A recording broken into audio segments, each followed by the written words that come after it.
of Oxford. And we are very grateful to Andrés Garcia to have accepted this invitation and to Professor Nassim Richani to be discussing his book. Gwen Bornet, who is going to be the chair of this event, has organized and convened this series of dialogues, and I will hand over to her in the next few minutes. But before that, I would like just to tell you a bit more about Rodemos el Diálogo, or Embrace Dialogue, as we call it in English, and put on the table the principles, the values that we embrace in all of our dialogues before the meeting starts formally. So Embrace Dialogue is a non-partisan peace-building organization that was created in London in 2012, 8 years ago. As you can see with my background, we are celebrating 8 years of doing peace building from the side of civil society. Embrace Dialogue is an organization that has members in Colombia, in the UK, and 7 other countries across the world, and teams that do research on the Truth Commission, the Special Jurisdiction for Peace, the reincorporation of the FARC, identity issues in peace building, and also is building a network of academics doing research on the peace process in Colombia to try to offer timely recommendations for peace building in Colombia. In these 8 years, we have tried to bring together academics, practitioners, and any sectors of civil society to reflect on the challenges of peace building. And in order to do that, we have discovered that if we embrace 6 principles, it's much better and more productive to be able to find these solutions for the challenges that we face. So now I want to share with you those 6 principles. In particular, today, when we are discussing Andrés' book that has to do with the point 1 of the agreement, we think that the first principle is co-responsibility. Co-responsibility because we all have to join forces to make peace possible. Second principle is solidarity, and is because we need to help those in need in wherever they are in Colombia to try to build a better country. The third principle is honesty. We want to create spaces where people say what they think, and also based on evidence. And for this reason, this talk is also so important for us. The fourth principle is generosity. Try to convey spaces in which people can give the best of themselves in the 2 hours that we convey them. Fifth principle is self-criticism. We hope that with the information and the discussion that we're going to have here, we'll be able to reassess our prejudices and to understand probably the weaknesses that we have in some of the areas of peace building in Colombia.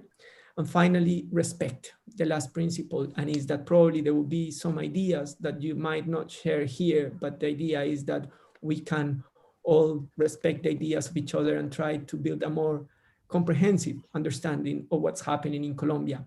So with those principles in mind, and asking you to put them into practice in this meeting, I hand over to Gwen, who is gonna chair this space. Thank you, Andre, and thank you everyone for being here. It's really a great honor and a great pleasure to start the academic year with this fantastic seminar on peace and rural development in Colombia.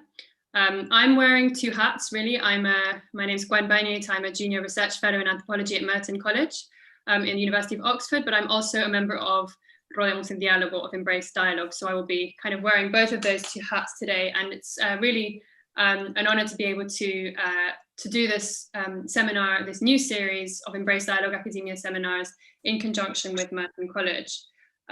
So we began within Rodemos el Diálogo a project or a line of work with academics in 2018, specifically in order to bring together academics based in the UK at that time. Obviously now with these online platforms, we're increasingly transnational.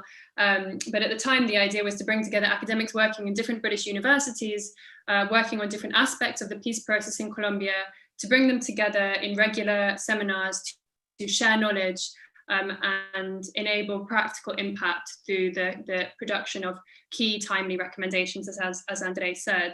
And initially we did these largely in conjunction with the Institute of Americas at University College London. We also partnered with the LSE Latin American and Caribbean Centre and with Bristol University. And for this new series starting this academic year, we're trying out a new format in which we're getting academics to present a finished piece of their research and then have a discussant to comment on it and help us engage in a dialogue with all of you about what the implications are of that research for contemporary challenges for peace building in Colombia. And so we're very, very pleased that the inaugural seminar of this new series is with Dr. Andrés García Trujillo, who is the author of the new Routledge book, Peace and Rural Development in Colombia, which is just being published, I believe, this month or last month, Andrés. And I think you've all received the information about the book in the email invitation link. Andrés Garcia did his book based on his PhD from the University of Waterloo in Canada, which he somehow managed to complete at the same time as being an advisor to the Colombian government on precisely these issues in the peace process, the issues of agrarian reform and also implementation of the peace accords. And Andrés, you've published this book extremely quickly, and congratulations. We were having a discussion just now as to whether this might in fact be the first full monograph to be published specifically on the topic of the Colombian peace process. There have been edited volumes and numerous journal articles, but this may indeed be the first monograph. So we're very pleased to have you here today to share with us the presentation of your book, Andrés. And we're also extremely honored to have as our discussant today, Professor Nasi Rishani, who is the Associate Professor and Director of Latin American Studies in the Political Science Department at Kean University. And I should add that Andrés is also a Research Associate at the Institute for Integrated Transitions and a lecturer in economics at the Universidad Externado de Colombia. So the way that we're going to carry this out is for the first part of the seminar, Andrés will present, he's got a presentation for us and he's going to present to us the key findings of his book over about 30 minutes. I'll then ask Professor Rishani to give his comments and specifically to respond a bit to the question, what are the implications of Andrés's book for the contemporary situation in Colombia for about 10 minutes. And then before I allow Andrés to respond, rather than allowing it just be a conversation between you two, I will actually open out the discussion for wider comments and questions from the audience. So you are encouraged to write in the chat box if you would like to speak. I really would like to enable you all to ask your question yourselves, turning on your camera and your microphone when I call your name out. So long as you can kind of respect the time and limit your intervention to keep it fairly short. But I think it's nicer to allow people to speak rather than just asking your question in writing, although you're also very welcome to do that if you would prefer. I'd also like to just before I start this seminar, let you know that the next seminar in this series will be on November the 10th. Tuesday, November the 10th at 3:30 p.m. We're going to have Maria Fernanda Olarte Sierra giving a presentation on the role of forensic experts in the search for the bodies of the disappeared in Colombia's conflict. She's a Marie Curie Fellow at the University of Amsterdam, and we'll have comments from Professor Lee Payne, who's here at the Latin American Center in the University of Oxford. So that will be the next seminar. So please do keep that in your diaries. So without further ado, I think, Andrés, I will hand over to you and tell us about your new book. Thank you. Great. Thank you, Gwen. Thanks a lot. Hi, everyone. I'm very excited to be here with you today. I hope you're hearing me well. And thanks to Rodeemos el Diálogo and to Merton College for organizing this event. And of course, also to Professor Rishani for accepting being my discussant. I read substantially your work for my own book, so I'm very happy that you're here today with us. Thank you so much. So what I want to do today in the time that I have is, if we can perhaps put the presentation, yeah, thanks, is to give you an overview of the book's arguments and key claims so that it serves as a basis for the conversation that we'll have later on, as Gwen announced. We can change to the next slide, thanks. The book I'm presenting today is, as Gwen was saying, based on my 7-year experience as government advisor, first in the Ministry of Agriculture and then in the Office of the High Commissioner for Peace during the peace talks, and also on my doctoral dissertation on peace building and rural development. In a nutshell, the book tells the story of how the rural development item was negotiated and the obstacle it has faced during the early implementation. As most of you may know, on November 24, 2016, the Colombian government and the left-wing guerrilla group FARC signed the final agreement, putting a formal end to one of the most protracted and deadliest armed conflicts in recent history, lasting over 50 years and leaving almost 9 million victims. Almost 4 years after its implementation phase began, with violence against social leaders and former FARC combatants increasing in rural areas, persisting coca crops and narco trafficking, and the widening social gap now aggravated by COVID, pose serious threats to the transformative purpose of the agreement. While the public has focused mostly on the controversial topic of transitional justice, the far-reaching effects for sustainable peace rest on the agreement's ambitious rural development reform roadmap, which is crucial to transform the socioeconomic and political conditions that have facilitated the persistence of violence. So I wrote the book trying to work out answers to unsettling questions that I had while I was working in government and the puzzling evidence I was seeing. And I think these questions are still extremely important for contexts of negotiated transitions like the one of Colombia, but are not limited to the Colombian case only. Questions such as whether peace processes can open a space to steer rural policy in a reformist path, and if so, in what ways and to what degree? What are the long-term and short-term constraints that may impede such a change, and how can we account for them? The research has also emerged out of the need to understand how policy decisions and political outcomes occur amid contradictory developments, as I witnessed, on one hand, the huge effort made in the negotiation phase by the government and by the FARC to reach a very ambitious agreement, but then how also right from the outset of the implementation, the process was full of difficulties and obstacles. So the book is trying to portray this story of how the agreement and the context of the peace process opened a window for rural distributive policy, but also of the process through which almost at the same time this window rapidly began to close. I draw, in order to do so, I draw from agrarian political economy, literatures on peacemaking and peace implementation research, and institutional and policy change research to show this process, this contradictory process of creating a big space, an exceptional opportunity for pushing for change, and also the long-standing and arising political constraints. You can change to the next one, sorry. And arising political constraints from within and outside government, how these were at odds with the reformist peace agenda.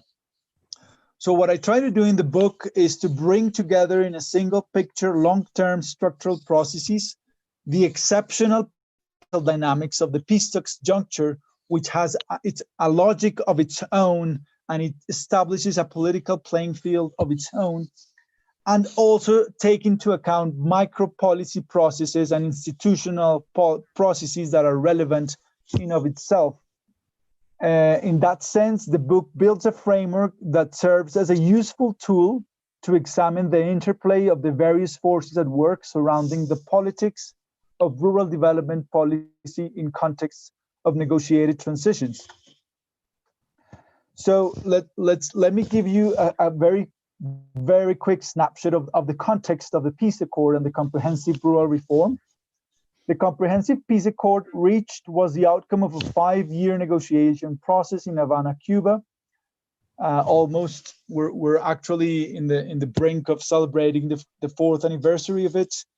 And as probably most of you know, besides facilitating the FARC's laying down of weapons and conversion into a political party, the deal included substantive measures around key conflict-related issue areas on rural development, citizen and political participation, illegal drugs, and transitional justice.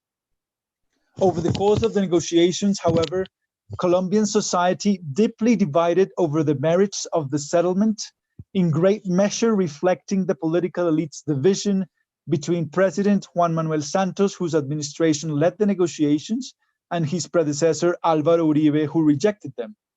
Although the agreement has been widely recognized by the international community, domestically, a strong right-wing sector that came to power in 2018 has undermined the agreement by delaying implementation and empowering political voices who are opposed to the accord.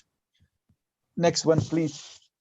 From a long-term perspective, making peace with the FARC represented a reasonable step in Colombia's state-building project. Starting in the 1980s, through a piecemeal approach, the Colombian state has signed peace deals with 9 different illegal armed groups representing almost 40,000 people in arms. The 13,000 FARC combatants that demobilized in mid-2017 as part of the peace accord implementation signified continuity in a gradual process of the state's monopoly of coercion, taxation, and justice administration. Now, peacemaking efforts in Colombia have also gone hand in hand with attempts to expand the state's legitimacy, not only through the monopoly of coercion, but also by enabling the exercise of citizens' rights and creating economic opportunities for marginal populations. We can see this in the transition away from the bipartisan violence of the 1950s, in which the government implemented regional development programs to tackle poverty and the effects of war. Also in the 1980s, the government carried out development programs in conflict-ridden towns as a direct outgrowth of the peace process with guerrilla groups at the time. And in the 1991 Constitution, there were very strong socioeconomic provisions directed towards expanding the land rights and the social rights of the peasantry and the ethnic groups. This time, the negotiated agenda included as well substantive provisions, and we can move towards the next one. This time, the negotiated agenda included as well substantive provisions aimed at promoting political and socioeconomic inclusion of rural areas, satisfying victims' rights, and ensuring the non-repetition of violence. In May of 2013, the parties announced the first partial agreement of the whole peace process on rural reform that was called Toward a New Countryside Comprehensive Rural Reform. This comprehensive rural reform, or CRR, included ambitious provisions to improve land access, to provide agricultural supports and public goods in peripheral rural areas, and to provide a whole program to substitute coca crops for legal and economically viable cash crops. Now, this rural agenda sought to tackle persistent rural inequality, whether measured by poverty, access to productive assets, or land tenure, which has been a key feature of Colombia's political economy. The next one, sorry. Yeah, go ahead. There's some indicators of the huge differences across municipalities between urban and rural areas: low labor productivity, high levels of economic informality, pervasive organized violence, and a sustained illegal coca business in peripheral areas are all expression of this core problem of Colombia's political economy, which is its persistent rural inequality that political elites have not been able to overcome over many decades. This is important because Colombia is more rural than often assumed. Out out of the country's 1,122 municipalities, 373 are classified as rural and 318 are as rural dispersed. This means that 62% of Colombian municipalities, where almost 14.5 million people live, that is 30% of the population, are predominantly rural and dependent on economic activities for their livelihoods, especially agriculture, which still represents 18% of total employment and which has been essential during the pandemic, as we have seen these last months. Despite its high rural inequality levels, Colombia's public, despite its high rurality levels, Colombia's public investment and social policy spending has been historically skewed against rural areas, and it has had an anti-peasant bias. Colombia's fragmented state presence has led to a stark gap in living conditions and income, and overall long-term economic growth hasn't promoted convergence across rural and urban areas, but has rather left rural inhabitants as second-class rural citizens. Poverty measured either through monetary income or multidimensional index remains twice as much as in rural areas, as we saw in the figures published this week by the National Statistics Office.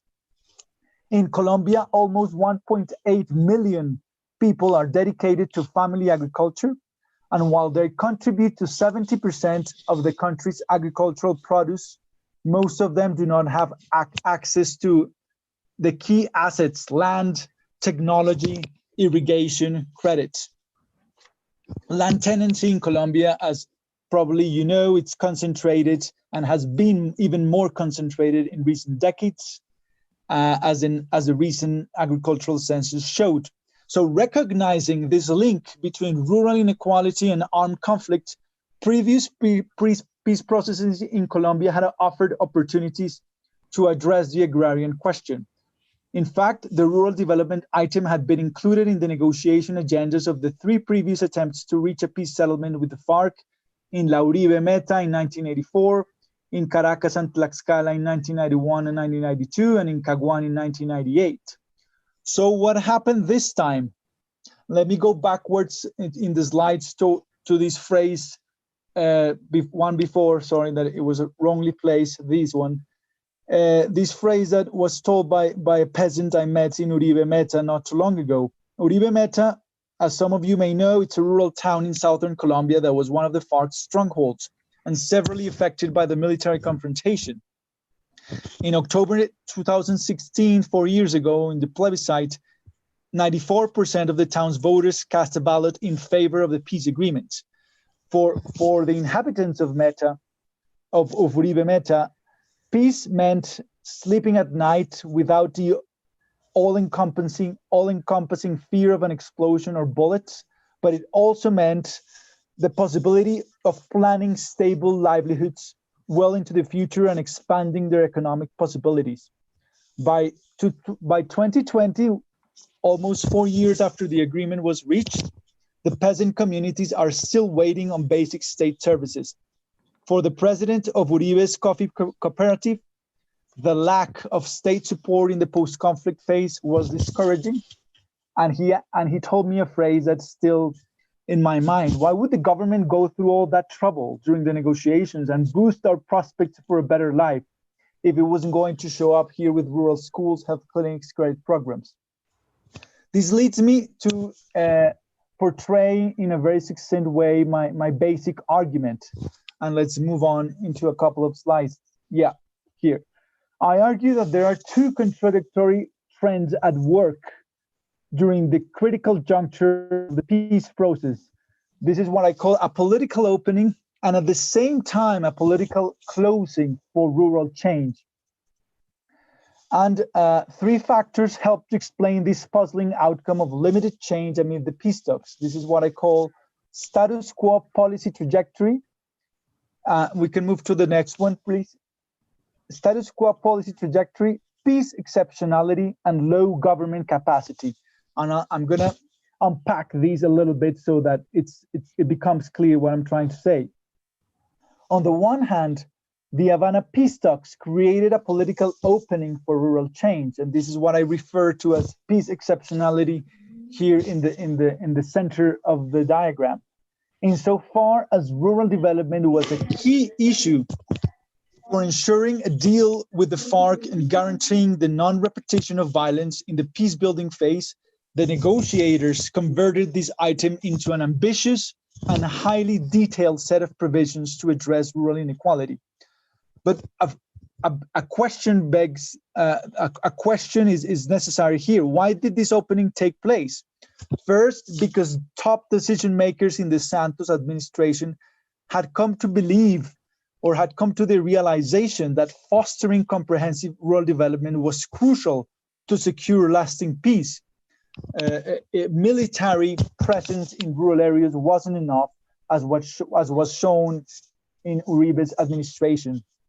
Guided by this belief, expressed in the notion of territorial peace, coined by Sergio Jaramillo, the former High Commissioner for Peace, and highly aware of the strategic role that this issue could play in succeeding in a deal with the FARC, the government's negotiators in Havana worked toward including a substantive rural development item into the negotiation agenda.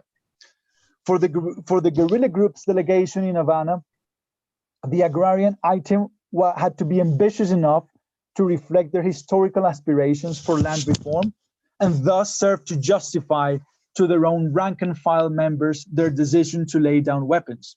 The government, for its part, didn't accept the FARC's objective conditions argument as their justification for taking up arms, and rejected as well the guerrilla group's radical approach to land reform. However, the government negotiators, upholding that poor living conditions in the countryside had facilitated the persistence of the conflict over time, considered that rural development was an essential component for peace and the non-repetition of conflict. A major reform was needed to close the wide urban-rural gap and materialize the social and economic rights laid out in the 1991 Constitution, especially in peripheral and conflict-ridden rural areas. In such a way, the comprehensive rural reform document crystallized in a single text and gave force to civil society's long-standing proposals to empower historically marginalized rural areas and communities. And various of its measures derived from, scaled up and expanded existing policy initiatives that were already underway, especially around land distribution, formalization, and restitution. By translating these proposals into a comprehensive and highly detailed set of provisions, the comprehensive rural reform bestowed political weight and concrete policy obligations to this distributive agenda. This commitment to change was further reinforced by social mobilization, previous progressive policies, and expert consensus on the need for rural reform, well reflected in the 2011's UNDP's Human Development Report based on the countryside. The other key factor to understand this window is what I call the robustness or exceptional law-like nature, following Christine Bell, of the unique peace negotiation environment, which set off a dynamic of state compliance. Insofar as the government had to fulfill its own commitments to make sure that the FARC would fulfill theirs, especially regarding disarmament during the first months of the implementation, this agreement set in motion several institutional rearrangements and innovations that didn't exist before and that wouldn't have taken place otherwise. Additionally, the negotiating parties purposefully incorporated exceptional binding mechanisms in the form of constitutional amendments and long-term investment plans.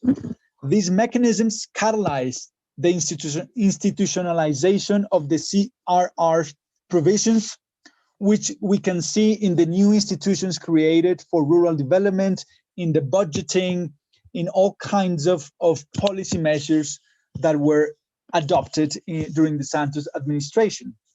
Now, while we have this trajectory of this opening, almost at the same time and countering it, we have a contradictory and opposite development that had to do with what I call pre-existing patterns of rural elite policy capture that were long-standing and that had to do with what I refer here as the status quo policy trajectory, which is something that was standing prior to the peace talks, that combined with internal contradictions within the government and a strong external pressure exerted by right-wing political opposition, which I refer to as, let's go back for a bit, sorry, which I refer to as low government capacity to enforce agreed measures, and which have to do with the production of this closing of the political window.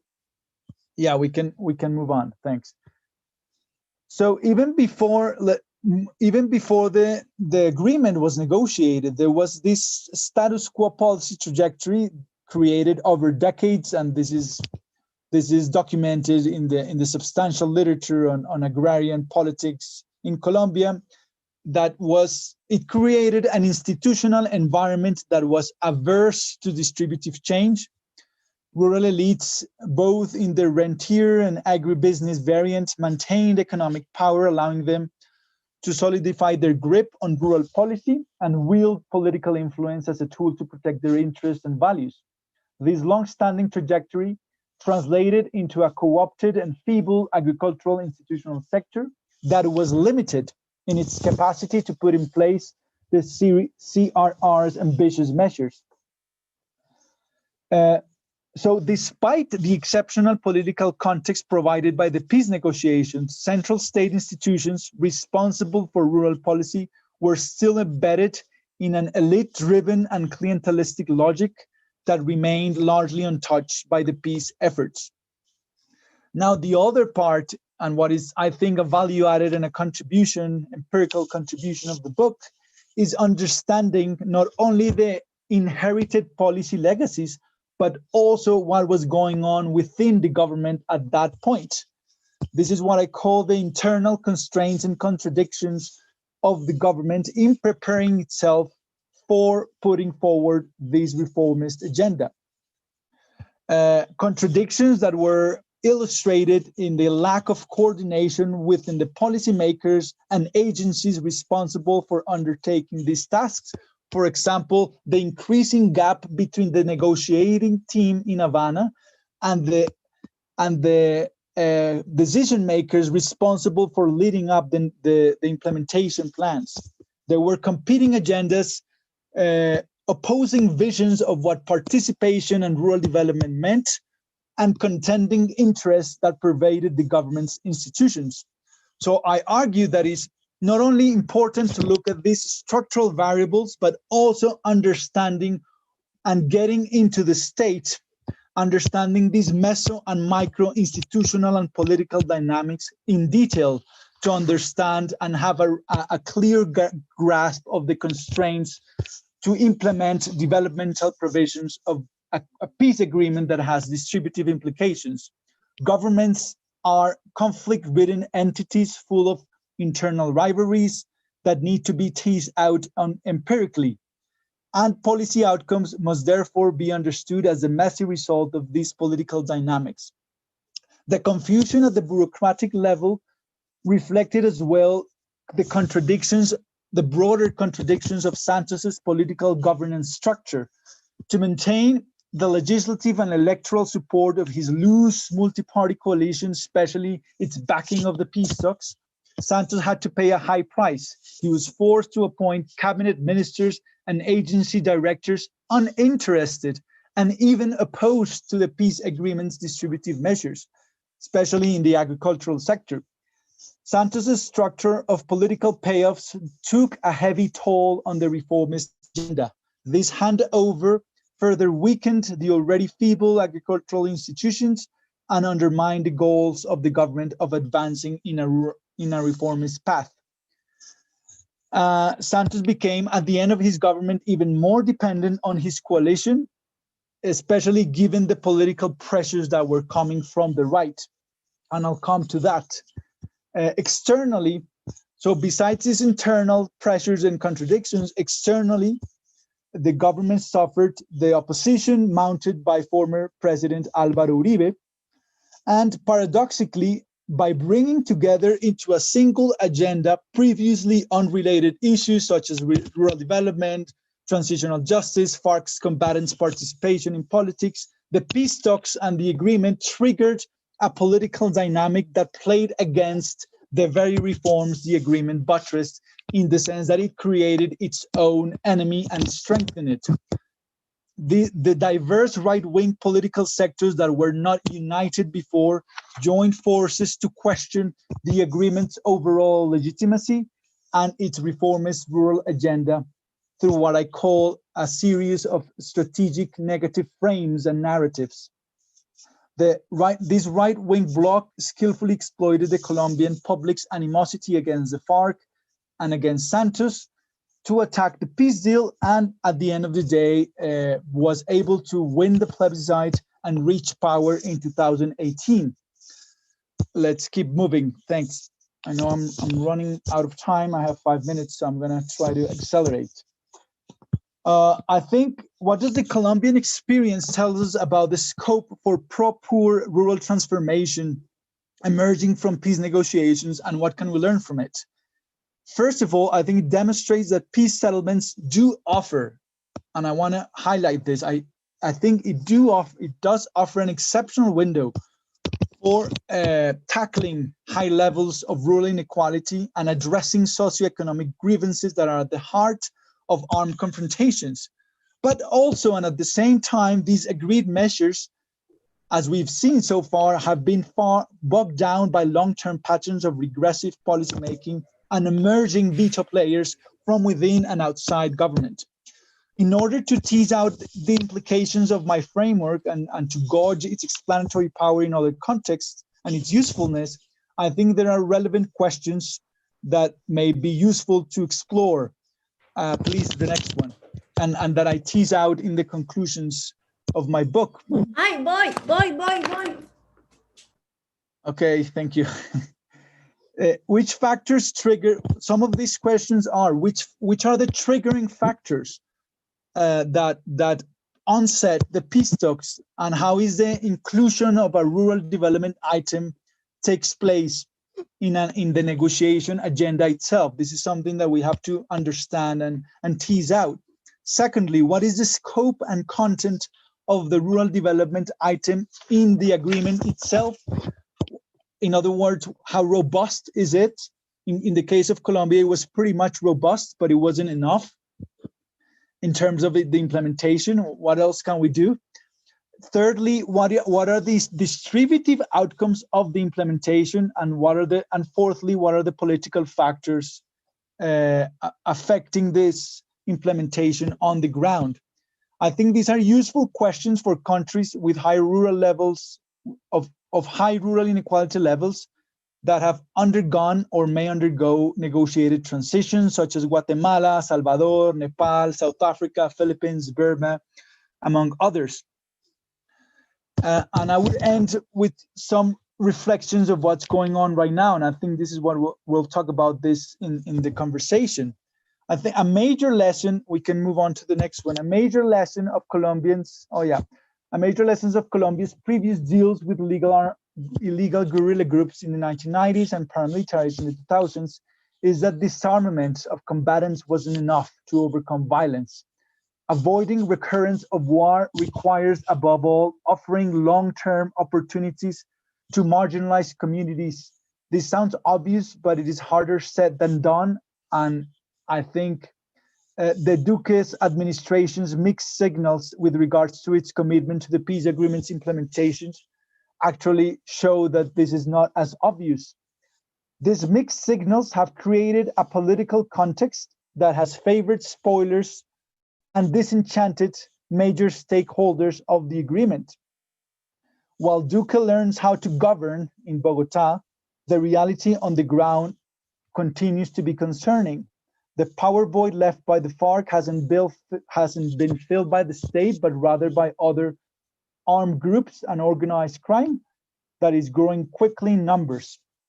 Overall, and I will end here, what seems to be at stake right now is the collective understanding of whether the end of the armed conflict with the FARC should give place to a transitional period that includes structural socioeconomic transformations, which the pandemic has revealed and accentuated even further.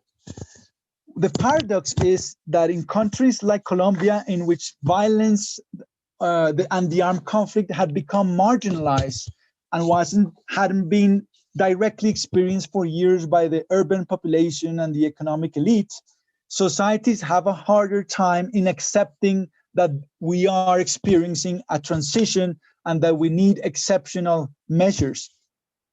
For many urban dwellers, there was no transition, and now the risk is that the substantive developmental measures will not gain enough relevance and will disappear. Nonetheless, I also think that there's room to think that Colombian democracy has become more vibrant since the end of the peace agreement, as we've seen with the outstanding results of the local elections in October last year, the unprecedented social mobilizations of November, and the increasing demands of citizens all over the place for distribution and economic justice. In the current fragile post-accord context, what is at stake is whether Colombia will consolidate peace. And I think there's a vibrant civil society environment in the country and change agents at the local and regional levels, as we've seen with the massive mobilizations that are taking place this week of indigenous groups that are transforming their main reality every day, and that they give hope of an emerging leadership that may forge an alliance for peace and inclusion in the near future. Thanks very much, and sorry for running so much. Thank you, Andrés, and thank you. Actually, no, I think you really respected the time very much, so thank you, and thank you for this amazing presentation and overview of your book. And I think I'll now ask Professor Ishani, who's an expert in Colombia conflict and agrarian issues. You've been working on Colombia for many years, and you've seen many changes over time, and also many things which perhaps haven't changed in the dynamics. Thinking about how we can bridge academic research with policy implications, what did you make of Andrés's book, and what would your conclusions be of its relevance now? I've put you, we'll have to unmute you here.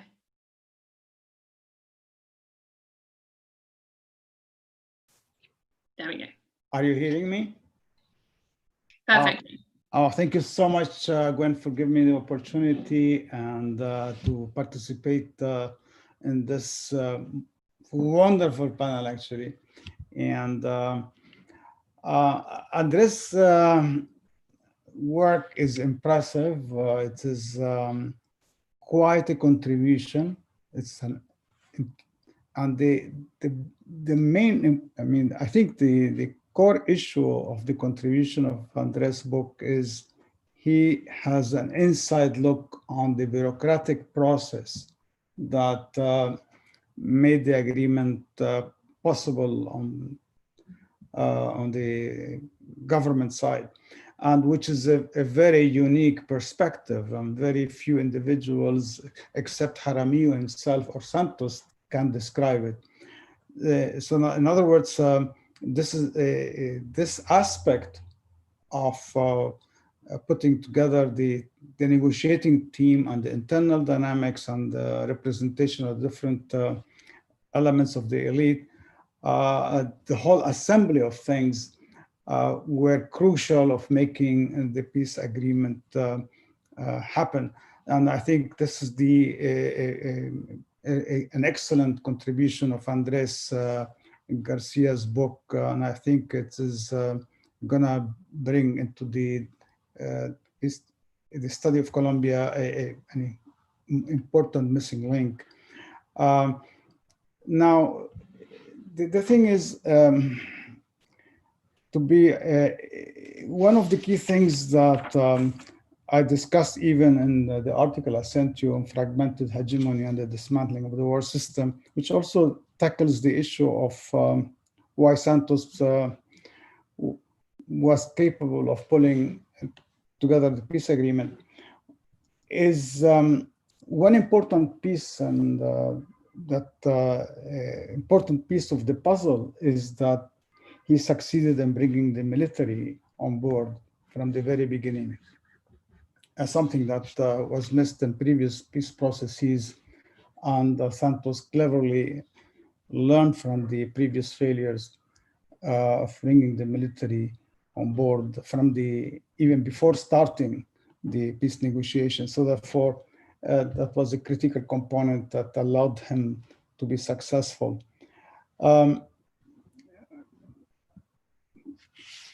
In terms of the, of course, that Andrés in his presentation and in the book made it crystal clear what is the issue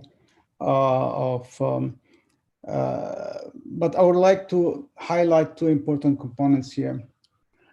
Colombia, unfortunately, and many other countries in the world, violence becomes a democratizing force. In other words, let me just make sure that you understand me perfectly. Violent conflicts could open a window for change. I repeat, violent conflicts could open a window for change. The direction of change, however, is determined by the correlation of forces between the contending power. So, and we saw it in Colombia in two main instances. In 1991, when the government signed accords with the M19 and opened a political democratization and made a very significant change in the political system, introducing a constitution guaranteeing the rights of the indigenous and the Afro-Colombians, and allowed a space of political democracy. Then 2016, as Andrés clearly discussed, was an attempt to bring what was missing in the 1991 constitution, i.e. bringing the social component of democratization, reducing income disparities, and maybe introducing some kind of land reform, reducing inequalities. So that was what was missed in 1991 to be compensated in 2016, and in terms of introducing more significant changes in the economic structure in Colombia. And maybe this is what Santos and Jaramillo had in mind, meaning bringing about a bourgeois revolution, and a bourgeois revolution that was missed from the 19th century and the 20th century. But in 21st century, in the age of monopoly capital, finance monopoly capital, it is a very interesting attempt that bringing a bourgeois change, a bourgeois revolution at this point, but giving the class background and the class, his class, Santos, was clear in that, and he said it, listen, I'm here in the business of saving all of you. And he was criticized that he is he is abandoning, or he is a traitor to his class. And then he said, well, listen, I'm not a traitor to my class or your class. I belong to this class, and I was raised by this class, and all what I'm doing is defending you and defending our class. And that's what the purpose of the peace process with the FARC was about. And then he's looking at the long-term interests of the bourgeois class at the end of the day. So this is the objective. Now, where are we now on the policy implications, not to take much more time? I think Colombia now is at something that is most likely it is a point of equilibrium between low intensity or low density democracy and a low intensity conflict. I repeat, low density democracy and the low intensity conflict. And I think this is the resting point as of today. When I say low density democracy, meaning what what Andrés highlighted in his discussion, is that the distributive aspect of the state. Obviously, that was limited now, and we know that the opportunity for redistribution and overcoming income inequalities and pushing for a bourgeois modernizing agenda in the rural areas is really virtually closed now. The state remains committed to a rentier agribusiness model. So therefore, this rentier agribusiness model doesn't allow much for any kind of meaningful change in the rural areas.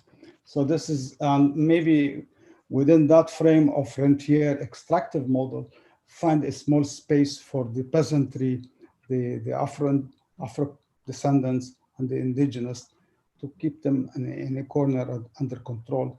And the low intensity violence is the one manifested clearly by remnants of the guerrilla movement, the other important insurgent group, the ALA, plus organized crime.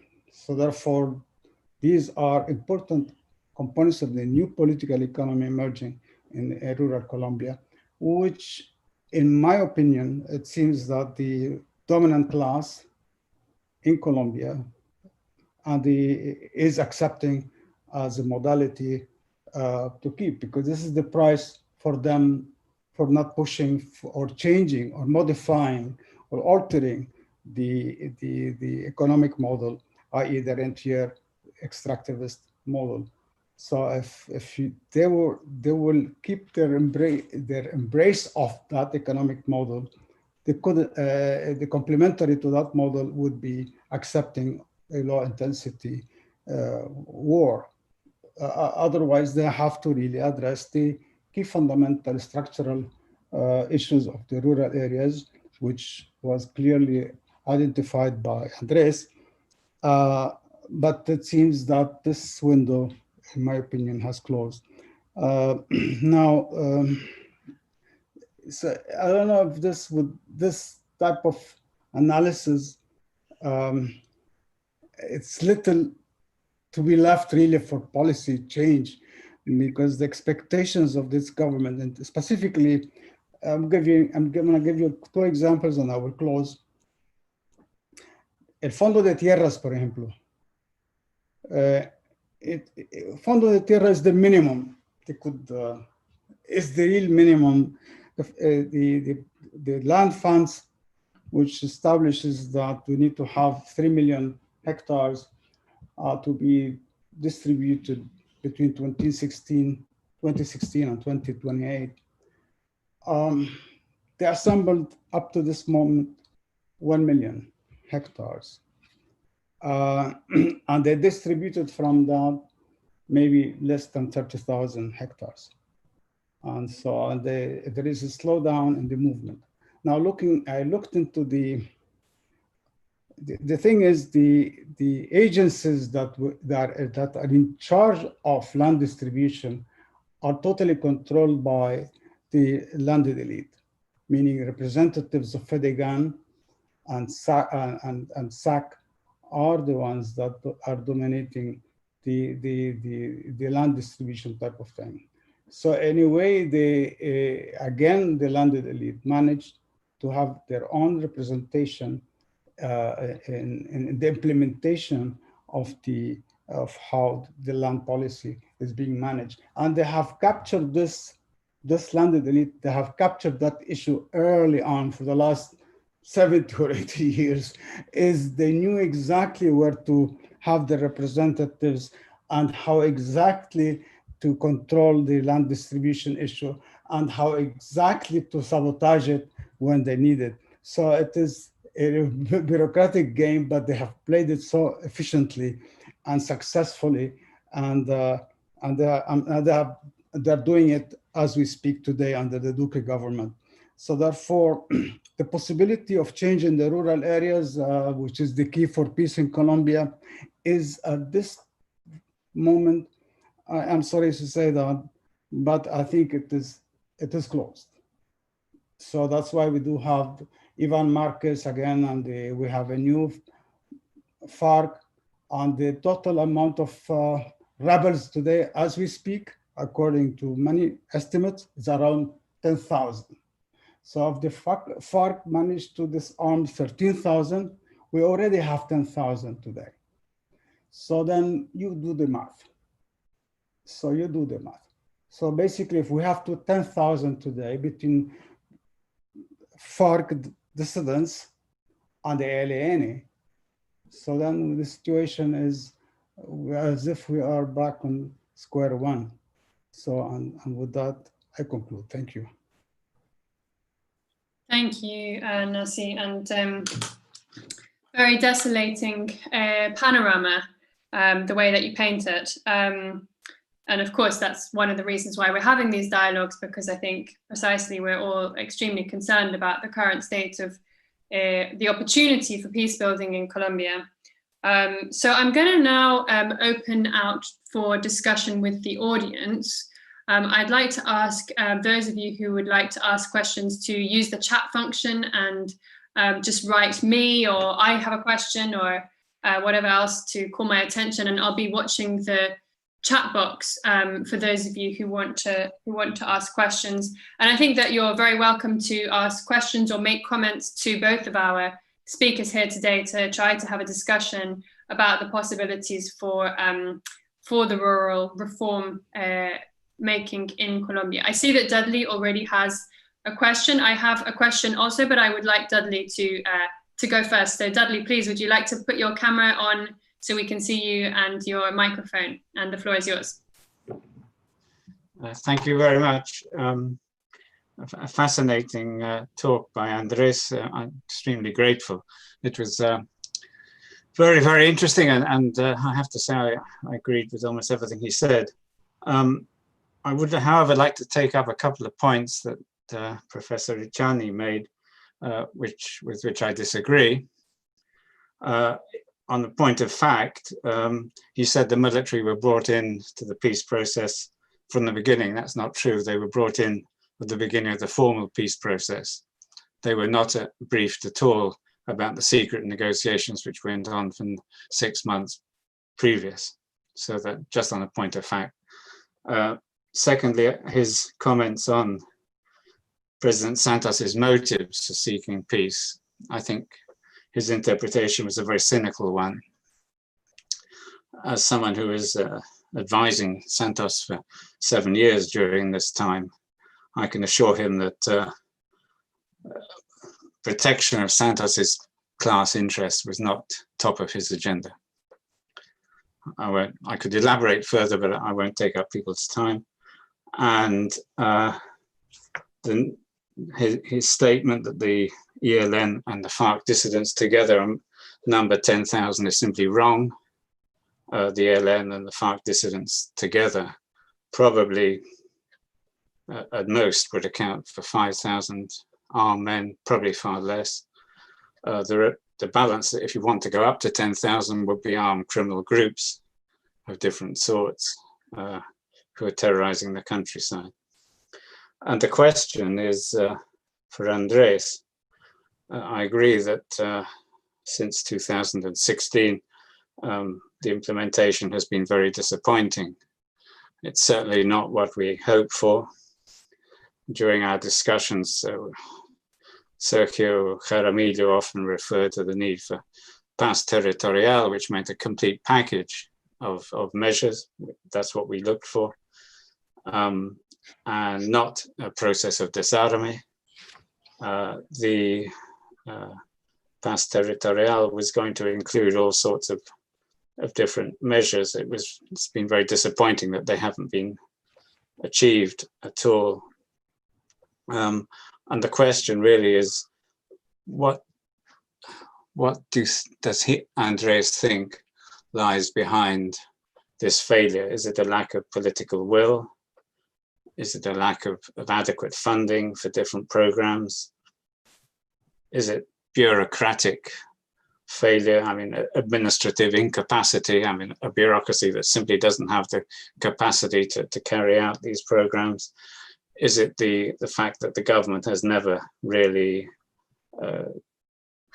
controlled insecurity in the countryside, largely criminal, to a certain extent, ELN. But there's been a failure to take justice into the countryside, a failure to take security into the countryside, both of which were prerequisites for what we hoped would happen. And the vision of Santos really was, we cannot develop Colombia as a modern society in the 21st century for as long as we have this war, and that the agreement with the FARC was a prerequisite for addressing Colombia's real problems. And Colombia's real problems included the inequality and the backwardness of La Colombia Profunda. So those are my thoughts.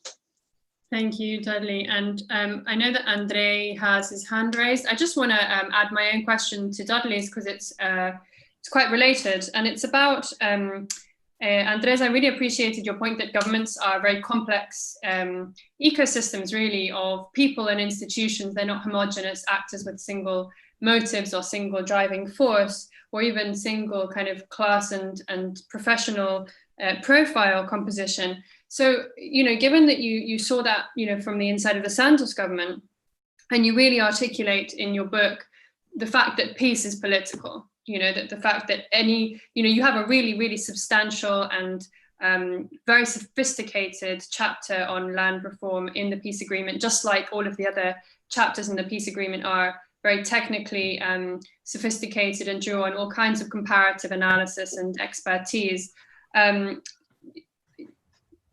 Obviously, to implement that requires a balance of political power. And I wonder if you know the answer to this question. How much does Duque's government really understand the full package that, as it's outlined in the peace accords? Given that it's one of the elements of the peace accord that's been least well implemented compared to some of the other points, according to the various implementing monitoring agencies. And more than understanding, is there any incentive for Duque's government to actually implement point 1 of the agreement properly? And if there isn't any incentive, how could an incentive for full implementation of the full packages Dudley outlined of Paz Territorial, how could such an incentive be created? So that's my question. And now I'll pass over to Andre. And please, if there are any other questions from the audience, do write your name in the chat box. Andre. Thank you, Gwen, and thank you, Andres and Professor Ricciani. This is a really stimulating talk, and I sort of have some comments and some questions. I mean, the first thing that I have to say is that I completely agree with Professor Ricciani that the window of opportunity is closed. I think the window of opportunity that the Santos government opened is not there anymore. I think we need to open a new window. And probably that's what I'm going to ask you in the third question. Now, I wanted to ask you, the first question, Andres, really has to do with something that it came to my mind when I was listening to you. And is,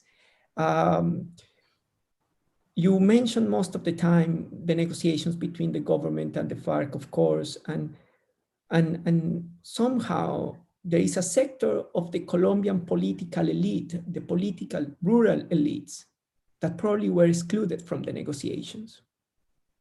Would that have made a difference? Could you have brought La Furie into this? Could you have brought those sectors who oppose the negotiations to the extent that they are not willing to see those changes? I would like to hear a bit more on that. If probably you did it or closed doors, probably, but it would be really important to understand this element. Now, the second one has to do with something that also Professor Ricciani mentioned, that I also agree with him. He's saying that when you look at the state of affairs today, you look that there is a sector of that rural elites who are complacent, at least, with illegal armed groups. Actually, they are so such strong links between them and some of these illegal armed groups, that's the way how they maintain the status quo. So I guess one of the most important elements to try to avoid, to try to work with this was to dismantle the links between political rural elites and the illegal armed groups. And probably, that was included in the peace agreement, but you didn't mention it in your presentation. And I wonder whether you work on that, because without dismantling that link that has perpetuated the war system, as Professor Richani calls it, it would be impossible to bring this low intensity conflict to an end. Which takes me to the final point that I want to make, and I also ask you a question and probably pick your brains, and also Professor Richani. Gwen is saying this simple but clear sentence that in your book becomes also very clear: peace is political. Which, if peace is political, in my point of view, the only way you will see a rural policy that transforms the unequal structures of the country is not by electing center, right-wing governments. It's by electing probably someone like Petro, someone who is not part of the establishment, someone who comes from a different perspective, and who is willing to put on the table and to push to the corner these elites so that they have to concede the transformations that the country needs. Is that a possibility in 2022? I think we have a lot of complex points on the table here. So I'm going to hand back now to Andrés. But we'll have, I think, time for another round of questions. So please, those of you who would like to ask questions or make comments about this, please continue to write your name in the chat while we're in the response round of these questions, and we'll make sure that there's a chance for a second round of questions in a moment. So Andrés, thanks. Please, in the order that you would like to respond to all of the above. Thanks. Gwen, how much time do I have? I think maybe sort of 7 to 10 minutes. Great. Just to keep that in mind, because the questions were quite big and substantial, but very, very interesting discussion. Thanks, Professor Richani, for your comments, and thanks, Dudley, as well, and Andre and Gwen. So I'll start by touching upon some of Dudley's points. I think you mentioned all the factors. I think what lies behind the failure of the implementation. I think it's the combination of all those things that you mentioned, and that's one of the things I try to tease out in the book. Try to understand the specific weight of all of these variables. I think in Colombia, the other day, we were discussing this with Angela Penagos, who is an expert in rural development, and she was saying something that it's relevant for this discussion, is that we were very ambitious in the roadmap that we set, but we didn't alter dramatically the way the state functions, especially with regards to its relationship with the rural population. We're a very centralized state. Our planning is sectoral. Our budgeting doesn't disaggregate between rural and urban areas. So even though we tried in the preparation work of the peace implementation, and we tried hard, and we actually designed big institutions like the Agencia para la Renovación del Territorio, which is an interesting agency in terms of its conception, because it has an understanding of what entails planning for territorial-based communities. But the gap between between planning in Bogota and what takes place in the regions is huge.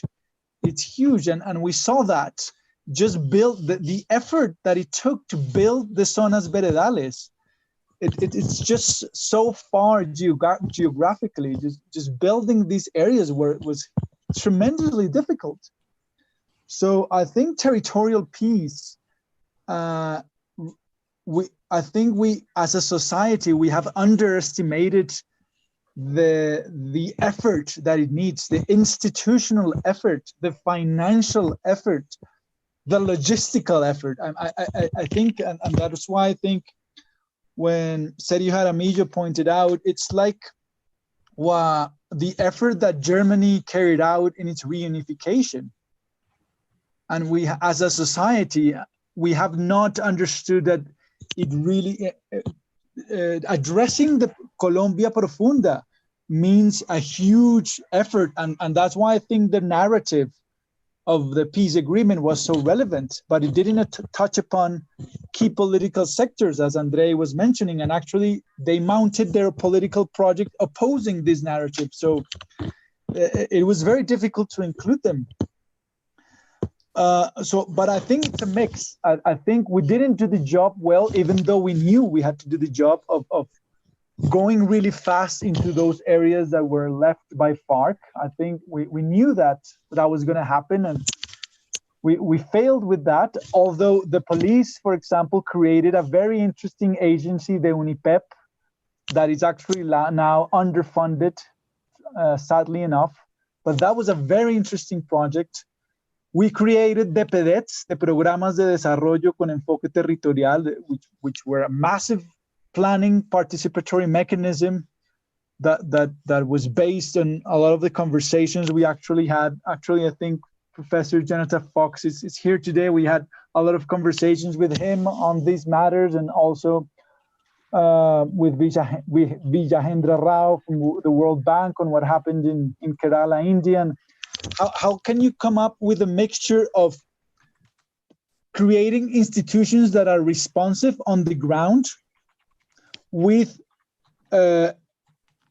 mechanisms, interfaces, institutional interfaces where communities see that their voice is heard, but also where you start seeing economic livelihoods change on the ground?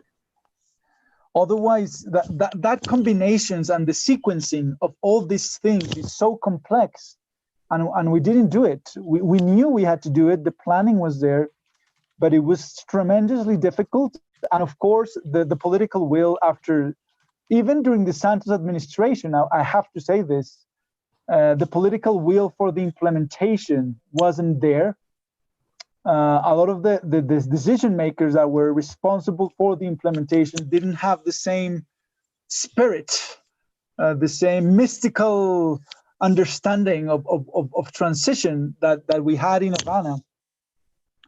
And I also think that it required an even further social mobilization. I think in the plebiscite, the government made a mistake, and that it relied too much on political parties instead of relying further on social mobilization and activating all those social networks and platforms that exist on the ground. So that connection between social mobilization and political decision making wasn't there. So I think it's a combination of things. I think the fiscal impact of the fall of oil prices in 2014 had an impact on the macroeconomic plans and investment plans for the implementation. But I think we could have done, and we lost that battle within the government.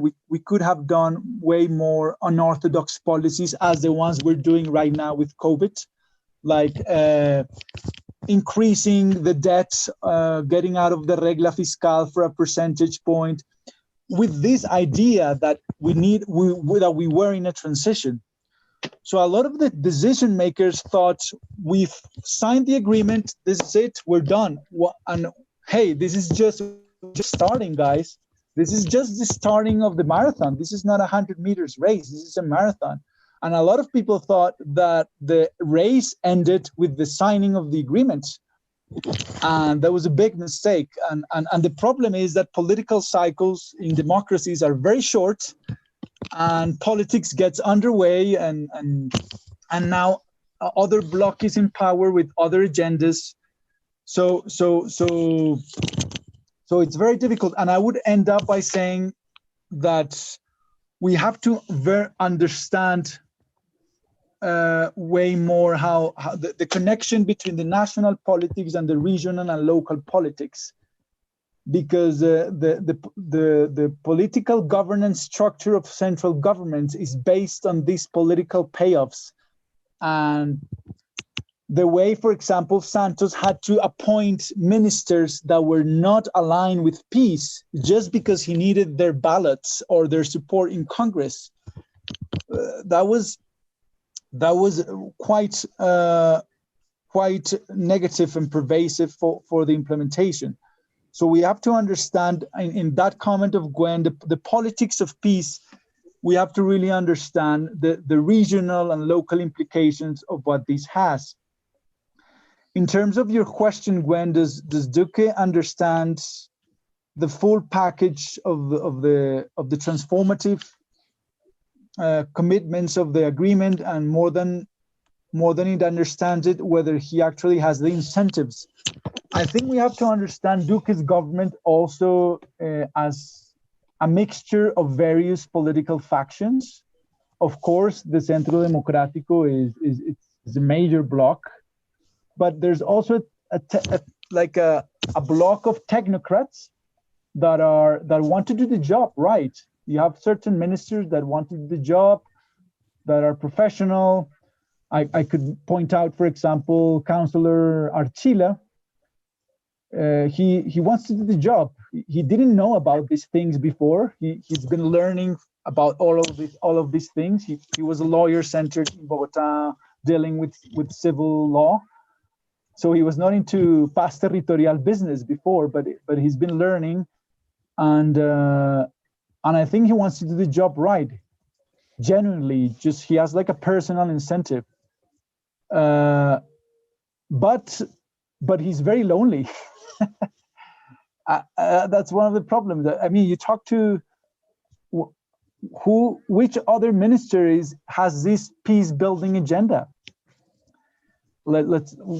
Nasi was talking about the land agencies. They're controlled substantially by people from the Centro Democrático, and they're not in the peace building agenda right now. So I think, could you create the incentives? I think the problems are the incentives. I think that's why I was saying, while Duque learns how to govern, the problems don't stop. You have FARC dissidents, you have coca crops, you have now COVID, deforestation, the rates of deforestation, the rates of the main incentives to tackle this and to actually understand that this is not something of Santos and FARC or Havana. These are the peace building agenda is a long-term state building project that shouldn't have a political color, because it has to do with the profound problems of Colombia's political economy. And if you're blind to that, as this administration seems to be, then you're gonna end in 2022 as we were like 15 years ago. So what's gonna be the legacy of this administration? I ask myself, what does Duque tell himself? What's his epic? What his narrative? What is his own legacy? Maybe now it's COVID recovery. And you could argue potentially that COVID and the economic recovery could be a way of combining the peace implementation. You don't have to call it peace implementation if you don't want to call it like that. But if you want to call it tertiary roads, health clinics, education, change the name if you will, if that doesn't suit your political project. But do the job. You have to govern. And that's the thing. You cannot be in power and still be an opposition party. You have to govern. You cannot. You have to govern. And what Dudley was saying, the security. That was supposed to be the big flag of this party in government, security. And this takes me to Andres' question. I think I have gone way over time. Sorry, 12 minutes now. But I'll end maybe Professor Rishani can answer Andres' question. Yeah. And then, because I've seen you've got another hand up, and I want to allow Sara to Thank you. Sorry about that. So I get you out of the hot water of answering the political question of the hour, Andres, and I ask Nazi to answer it instead. So Andres, what was the question? I forgot it. It was about whether this kind of opening of a new window of rural reform could be actually best achieved by a political figure such as Gustavo Petro, who doesn't come from the same establishment, whether he could successfully break the links between political rural elites and illegal armed groups, gotcha. or not. It's understood. Thank you. It is a historical process. So in other words, this war of the urban versus rural has to end at one point. In other words, the democratization process of Colombia, it is a process that started in the 19th century, and I think it's yet to be completed. And the bourgeois revolution that Santos is attempted to do is still incomplete. So therefore, but it is ongoing. In other words, what Andres mentioned, which is extremely important, that what the 2016 peace accord did, it unleashed the forces of civil society in unprecedented, well, not really, I cannot say unprecedented because there are precedents for the mobilization of the popular movement in the 1970s, as well as in the early 1990s, La Papeleta. So Colombia has a very vibrant civic society that goes into cycles. Today, we are witnessing another important cycle mobilization, and Andres did mention the indigenous mobilization that's happening as we speak. There is more agency at the popular level. You could see it with the student mobilization a few months ago in every city in Colombia. So there is an impulse for democratization and at the social level. We're not talking about giving more rights, only political rights. We're talking about social rights, economic rights. So there is something there. So this agency, this is a potential agency for really structural change. And maybe Petro, if he comes, or any act, and it will allow the opportunity to continue this change.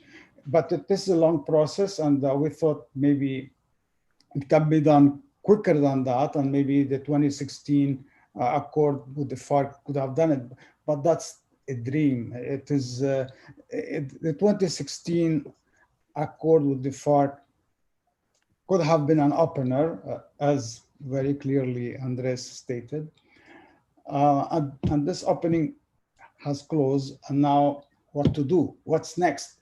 What's to be done?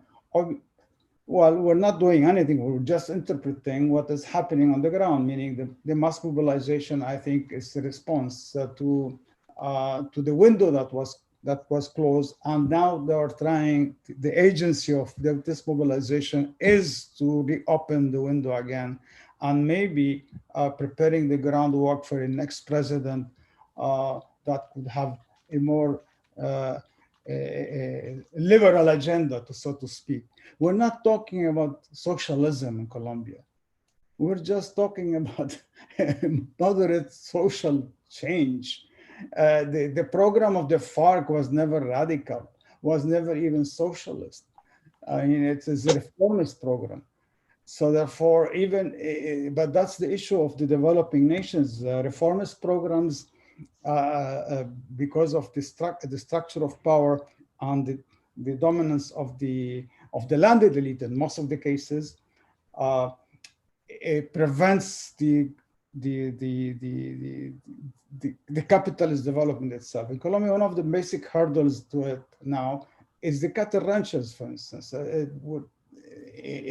group that controls almost, I mean, between 39 million hectares to 40 million hectares of land, which is unproductive, which is a hurdle for economic development. We're not talking about the concentration of land, but this in itself, it's a very unproductive economic activity by any standards of capitalism and efficiency.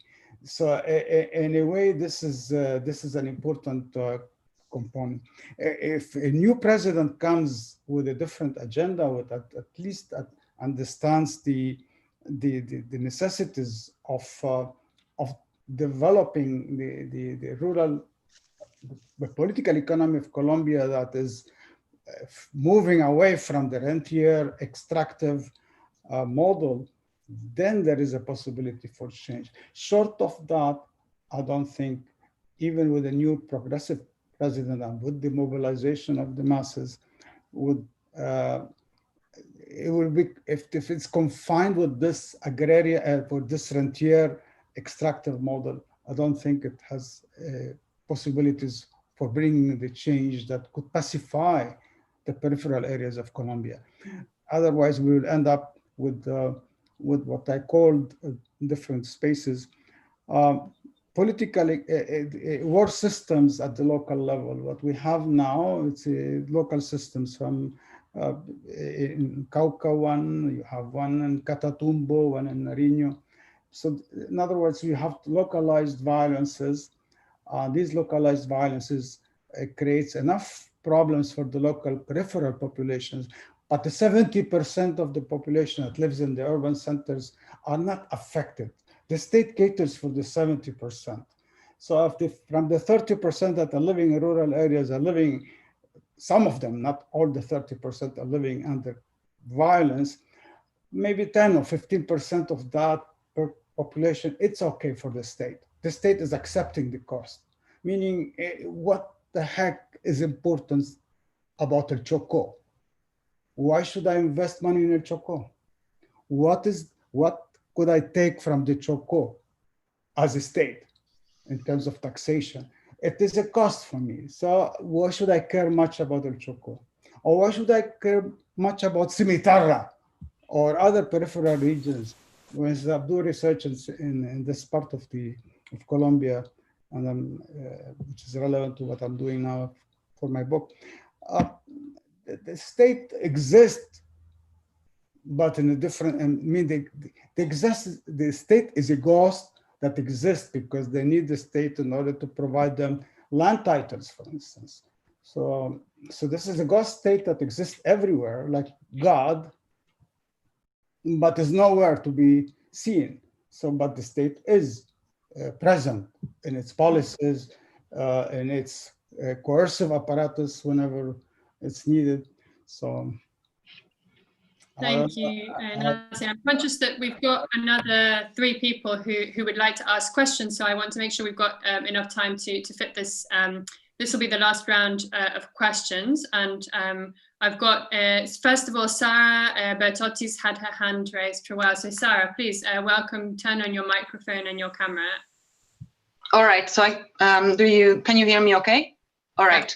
Okay, so I'm not a specialist on Colombia, so please forgive me if I'm not going into as much detail as everybody else has gone so far. But I'm a PhD candidate at SOAS, University of London, and I'm studying law and peace agreements. And I wanted to compliment Andrés on his analysis and to sort of say that in my case study, which is mainly in Nepal, I found so many similarities with what you said.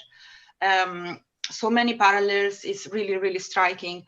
I wanted to compliment you on being able to be both really, really comprehensive in understanding like the small details, the small political kind of factions and etc., while at the same time capturing like some of the same macro dynamics that I'm also investigating, which are basically, as you said, the opening trajectory and the closing trajectory, what is causing this, why can we see it in different contexts, okay? So, and I found it, really good in the way you presented it as well.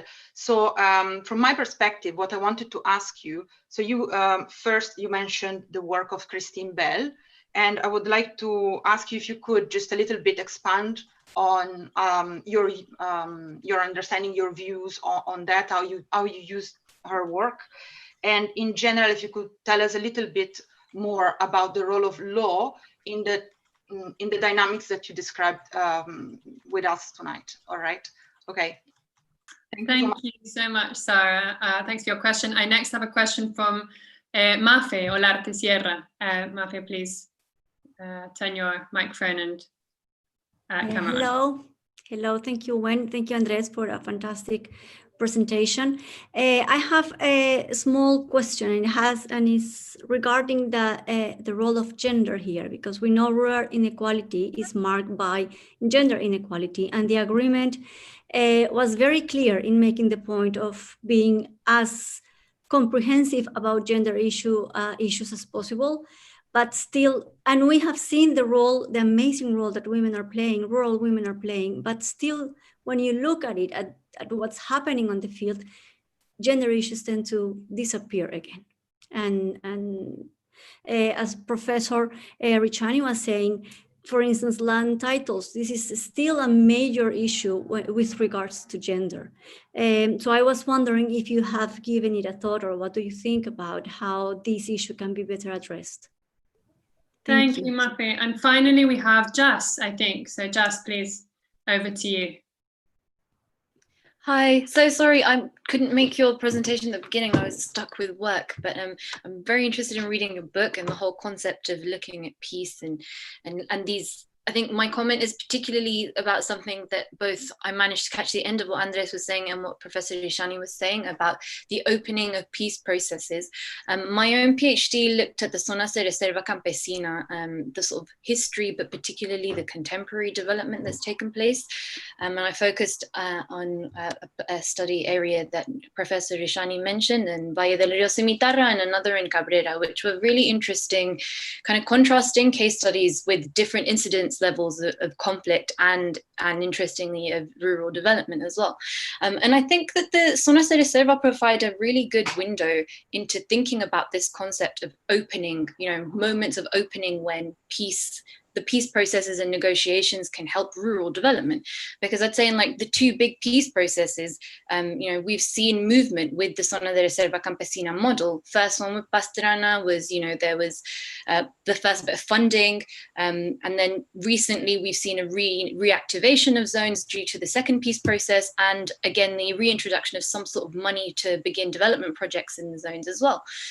But what I think is particularly interesting to think about in relation to what Professor Ricciani mentioned about the closing of the window with the current peace process is to think about what happened in the Zonas de Reserva during the periods of acute violence, particularly in the Uribe period, when campesino organizations managed to keep the issue of rural development on the agenda, on the political agenda, and were the ones pushing the front and pushing, the proposals of heterogeneous campesino organizations, obviously in different regions, back onto the political landscape. And that is, I think, very interesting when we think about that push and pull and how we start recreating and reopening that the dialogues, let's say, for rural development. And I suppose my question to you, Andrés, would be how much politically civil servants, etc., took into account the experiences of the Zonas de Reserva Campesina when thinking about paz territorial, when thinking about the PEDETs, because I really strongly believe that the Zonas de Reserva were a real, let's say, experiment in peace building, in alternative state building, in conflict-ridden zones across the country, looking to take that, a territorial approach. So I think what I'd be interested in knowing is just how much, that experience was taken into account. Thank you. Thank you very much, Jas, for your question. I think now what we'll do is we'll go back the other way. So I'll offer the floor first to Professor Ricciani and then to Andrés to make any comments you'd like about these three questions and any kind of final remarks that you want to make sure don't go unaddressed. So Professor Ishani. Thank you. Jasker, I read your dissertation. I really enjoyed it so much. It's very good work. I must commend you to that. I mean, it's amazing work. Thanks for your effort. And especially that this is an area that is close to my heart and is part of my current book on the transformation of the rural sector in Colombia. Now, the thing is, if the agency of the local is the window, or is the process of opening the democratization process, as I said, the democratization process never stops. It can be interrupted, but never stops. So therefore, what the 2016 window and its close and the closure of that window, that doesn't mean history stops. So therefore, we go back to the Hegel, to the Hegelian logic, but the dialectics of history never stops. So therefore, but the thing is for us as scholars of Colombia and to determine where is it going now? I mean, in which direction? So this is the, but I think I will leave the floor really to Andrés to address these issues. Because he has an insight that could help in answering them. Thank you. Thank you, Nancy. And Andrés, over to you. Thank you. Thanks everyone for the comments and questions. Very interesting and exciting discussion. I would like, before tackling this last set of questions, going back into at a point made by Andrei that we didn't really got to it, which is the role of political rural elites and how where they were excluded from the negotiations and whether we could have done something different. I think one of the efforts made by the government, by the Santos government, was during the negotiation. Every time there was any progress, there was a big effort to meet with different sectors of society, and the negotiators met several times with Fedegan's president, with the SAC, with the various leaders of the different business associations and economic elites of the country. And I think that what was clear from the beginning is that they were these elites were kind of se habían casado, like they had committed themselves to an image of the agreement that wasn't actually true. So they had basically come up with an interpretation of the agreement that didn't reflect what was going on the ground. I think there's a microphone. Sorry. So what happened is that every time the FARC spoke in the negotiations, in their public statements, which didn't have to do with what was going on in the negotiating table, those messages were used by these, for example, by Fedegan, to create their own interpretation of what was being negotiated. And I think that perhaps what we should have done differently is more communication right from the start of what was going on. I think that there was an attempt to shield the negotiation space from the media in order to make progress, and that was relevant. But that shielding came at the expense of explaining to the broader society what was actually taking place, and that void was filled by these speculations and these narratives.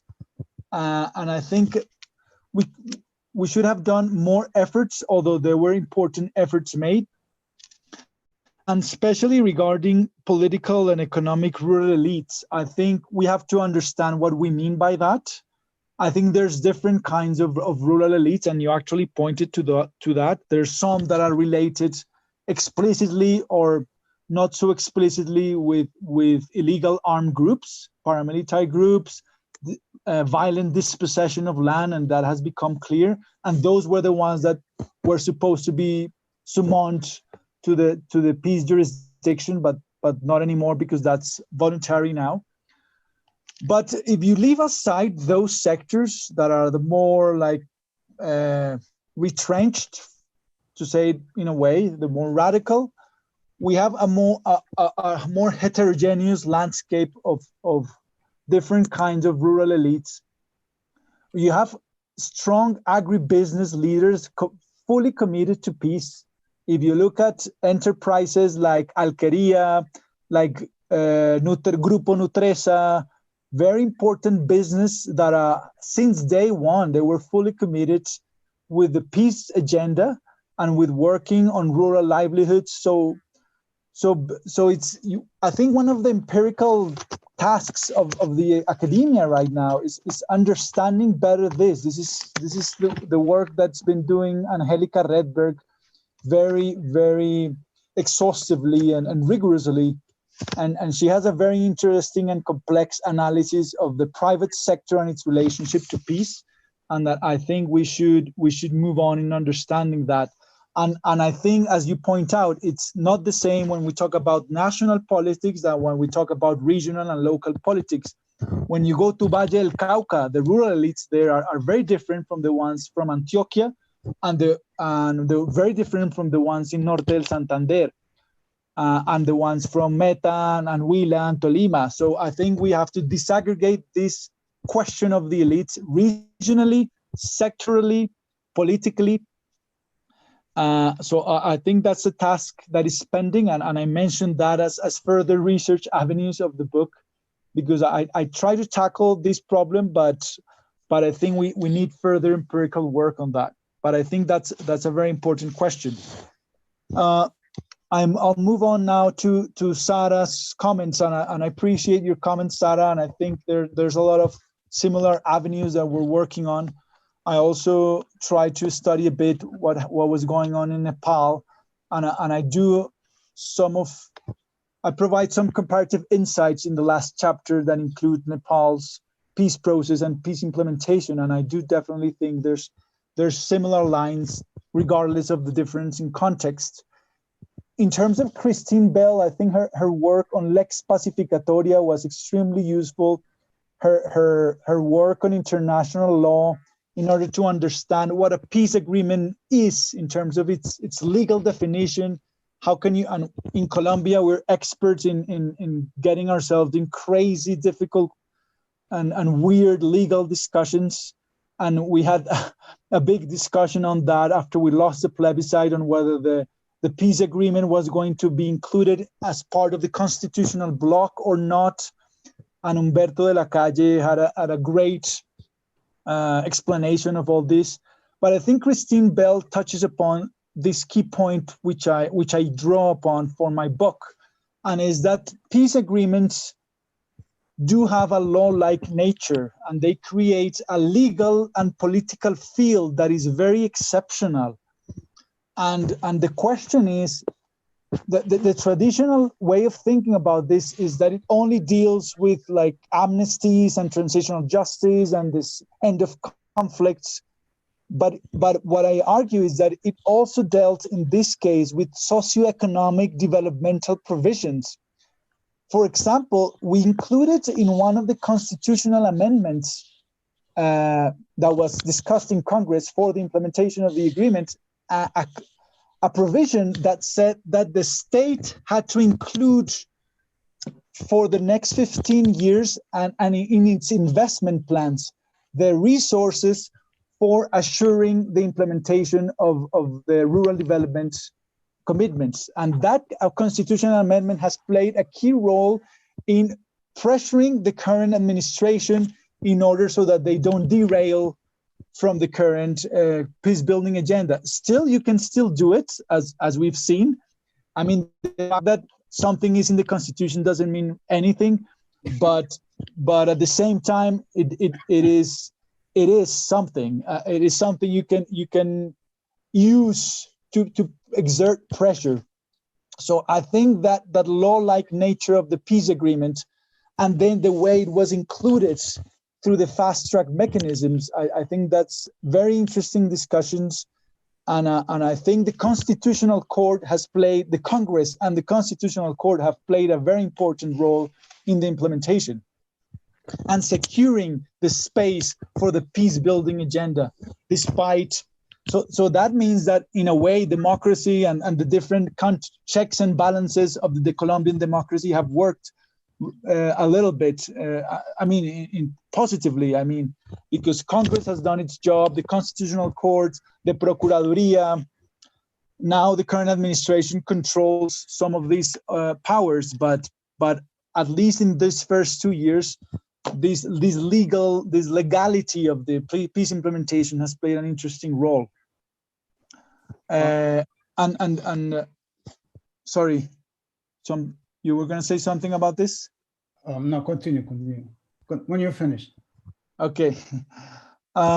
Regarding Mafe's point on gender, I didn't mention it at all in my presentation, and it's a crucial issue of the whole peace agreement, actually, and of the rural development item. Actually, I was in part of the negotiating team that was part of the gender commission. I was actually the only man in that gender commission of the agreement.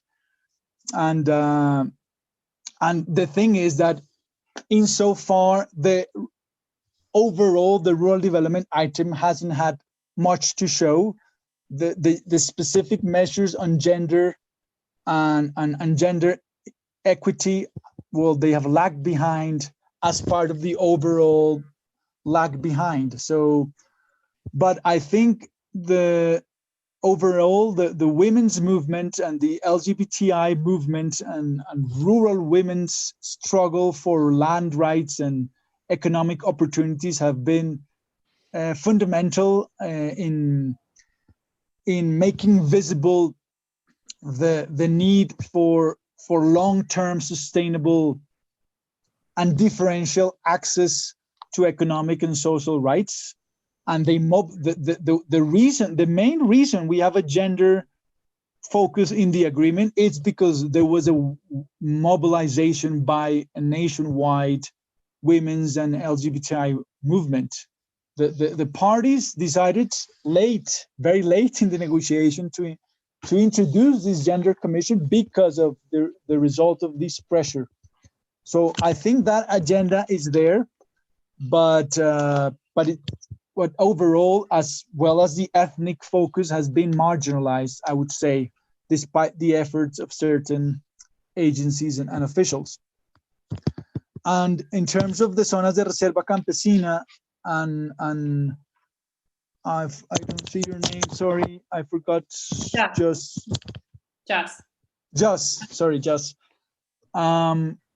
I think that the zonas de reserva campesina have been very discussed throughout the peace negotiations and the implementation. I think we have to understand them as one of the mechanisms of the state to support peasant communities. And as you say, they are in themselves and a peace building experience that has a lot to offer and that we have to learn from. But these mechanisms or these figures have been criticized, and they have become like enmeshed in the political ideological debates, when they actually are a figure to protect areas of agricultural frontier and fragile ecosystems. I think the zonas de reserva campesina, for example, the ones in Southern Meta and Montes de Maria, are an interesting experience of community building from below. And the question is, what's the role of the state in those zones? The states, the different administrations haven't really put forward the investment plans needed to accompany these initiatives.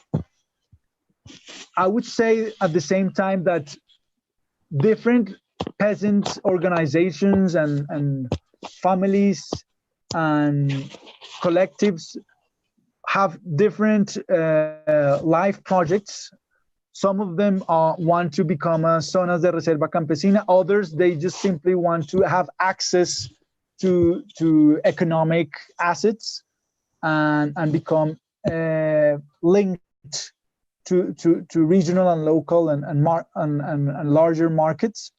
So I think it's one of the instruments among many that we have as a Colombian society to support rural communities. But it's definitely one that it's important and that we shouldn't, and that it has left aside and it has become stigmatized, unfortunately. Well, I will leave it there, Gwen. Okay. I think that Nasir, if you had a very small final comment. I have just we need to wrap up. three points. First, regarding the gender dimension, of course, I mean, knowing that most of the peasant population are women. I mean, really, for a significant number of women are constitute the basic unit of production, if you wish, in the peasant economies. I don't have the figure with me now here, but it is substantial, the number of women participating in the peasant economy. The second thing about the Colombia's, I mean, the agreements on this, there is a tradition in Colombia, and I don't know if Andres paid attention to that, the overemphasis of laws. I mean, this is meaning they care more about the law than the implementation of the law.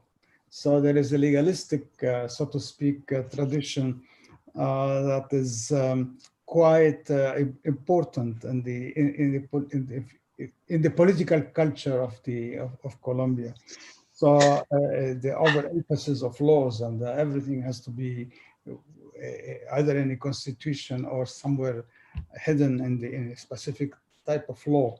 And this legalistic aspect is important, and it is a peculiar characteristic, I think, of the Colombian political history. Finally, the final point, and here I conclude. Disaggregating the business groups into two categories, pro-peace or against peace, I think it is really could be misleading. The problem is not that some groups are pro-peace. The problem is the model of economic development, i.e. the rentier / agribusiness model that is limiting the development of Colombia. So this is where the problem is. And therefore, with that economic model, cannot see the development. Or what we can see is growth, yes, but without development.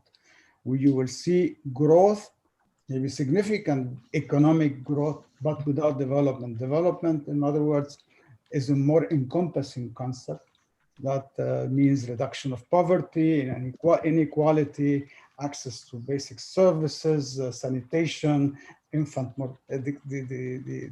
decrease of infant mortality, and all of these, I mean, the accepted indicators of the United Nations and other indicators that indicate of the demonstrated quality of life of people.